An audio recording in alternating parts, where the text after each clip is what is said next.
March 2023 edition of Barnstorming with Jason Ringenberg. Very recently, we laid to rest one of the foundation people of the whole Nashville music community, Peter Cooper. I like to say that Peter Cooper was Nashville music's George Bailey. The impact that man had on the Nashville music scene, you simply cannot overestimate. He started his career in music. He was originally in education. He was a middle school English teacher in Spartanburg, South Carolina.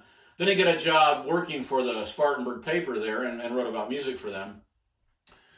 In the late 1990s, he moved to Nashville and got a job as the head music writer for the Tennessean, the major daily paper.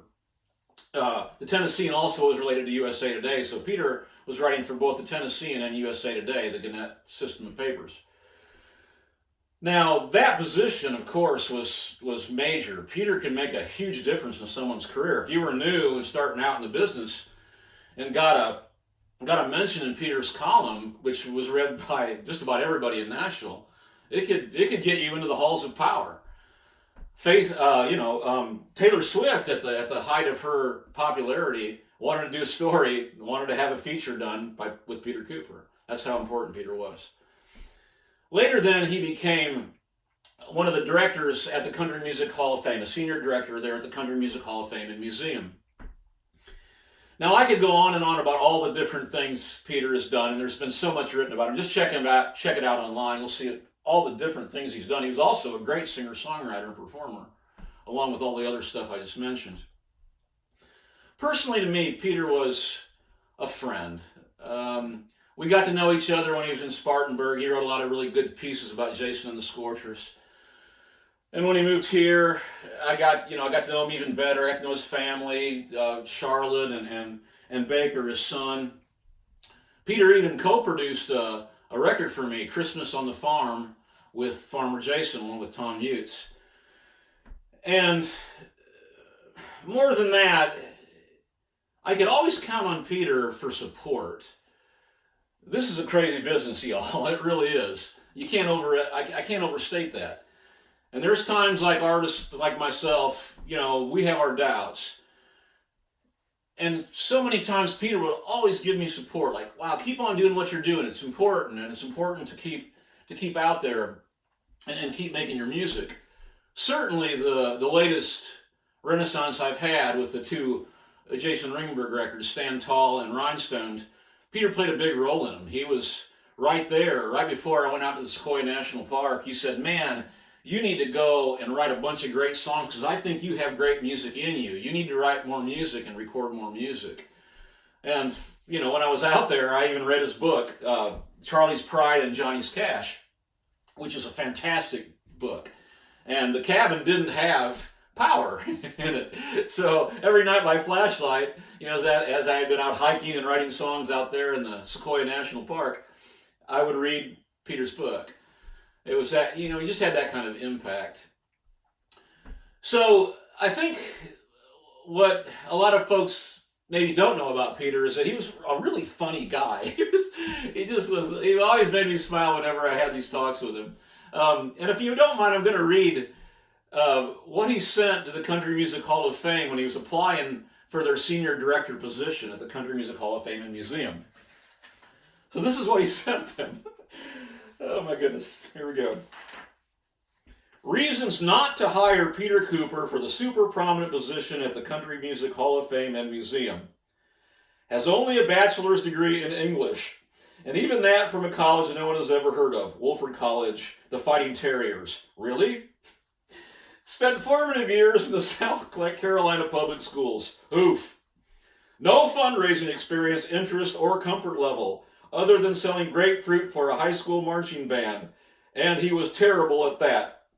Prone to name dropping. See reasons to hire Peter Cooper for the super prominent position at the Country Music Hall of Fame and Museum. Only owns one suit. Cubs fan. Is a touring singer-songwriter who often travels on Fridays. Playing to dozens of fans. He could write speeches, programs, and exhibit information from the road on those days, but would not be available for in-person meetings for a couple of Fridays per month. And my favorite, unable to fake any level of enthusiasm over bro country. Failed to fill Jay Orr's shoes at the Tennessean. No longer explosive in the open court, and mid-range jump shot has never been reliable. Thinks he's the only person who truly understands the power and immediacy of Tom T. Hall, Jason and the Scorchers, DeFord Bailey, John Hartford, Mac Wiseman, and John Prine. Tends to highlight the efforts of the Country Music Hall of Fame and Museum in his music coverage for the Tennessean. Hiring him would mean those stories won't be told in the same way in the Nashville Daily Paper. Adores the accordion, does not get along with Toby Keith.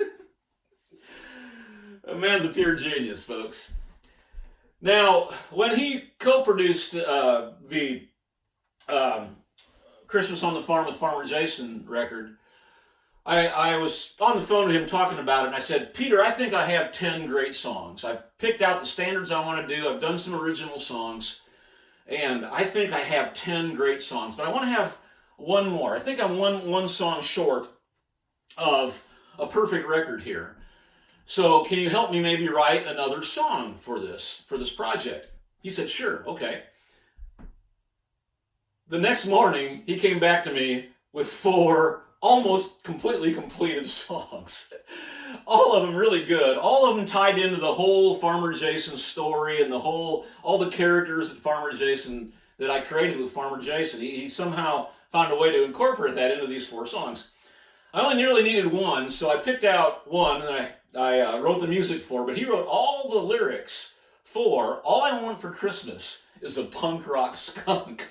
It's a fabulous song. The lyrics are just so cool.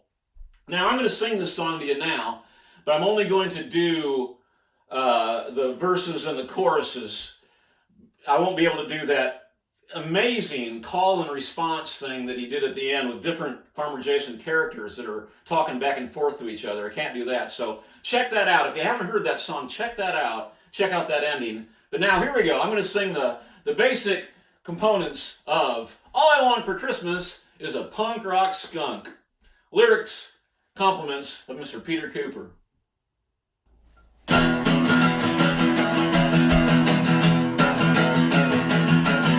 What do I want for Christmas? It isn't hard to tell. It's easy on the ears, a little harder on the smell. With an amp and a guitar that you just learn to play, sneering out a melody that's gonna make your day. Dear old Santa, I don't need a bunch of junk, a twangy pterodactyl or a box that's bringing fun. A classical chameleon will surely go kerplunk. All I want for Christmas, all I want for Christmas, all I want for Christmas is a punk rock skunk. All I want for Christmas, all I want for Christmas, all I want for Christmas is a punk rock skunk.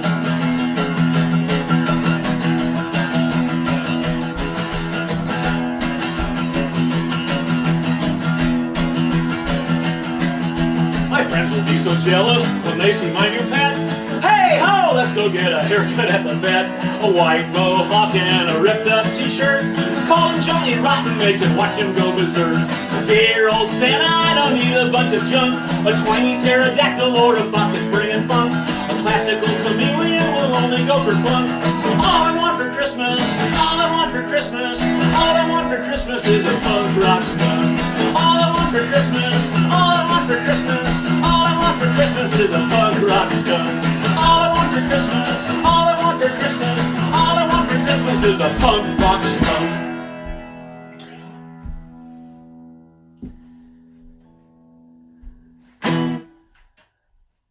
Condolences to Chris, Charlotte, Baker, and Peter's father, and all the Cooper family and friends and the national community.